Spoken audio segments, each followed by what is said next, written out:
Hi today, Winton School. I'm Chloe. Welcome to the N.E.W.S news for Ra'apa, the 2nd of September. Let's start with the kupu wiki. This week's word is mamae, which is te reo for sore, as in kei te mamae tō puku. Is your tummy sore? Yes it is, and I think I might take a few days off. Going to Queenstown? Sure am. Me too. Can't wait to go. Okay, most students are doing the right thing and wearing their Hi Viz vests to and from school. Please do likewise. 2015 Pet Day logo competition. Keep those entries coming in. Make sure your name's on the back and your design needs to include Winton School 2015 Pet Day.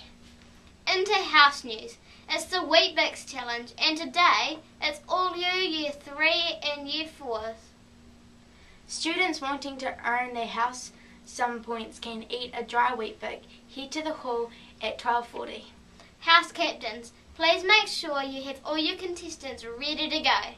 Science fair entrance. Meet Mrs. Collett at morning tea and lunch in the library to complete your projects. Any Year 7 and 8 helpers would be greatly appreciated, thank you. Ra'apa means library day. Get in there for a book open at 12:40. And if you miss any notices, you can play the news again, where you can read all the notices in the text box below. Sandpit news. A reminder to keep all the toys in the sandpit. Far too many toys have been left around the playground. Same goes for the sports gear. Make sure all the equipment is returned to the trolleys at the end of play and lunch times. Thank you. Birthday news today. It's a big 10 for Casey Sargentson Davis.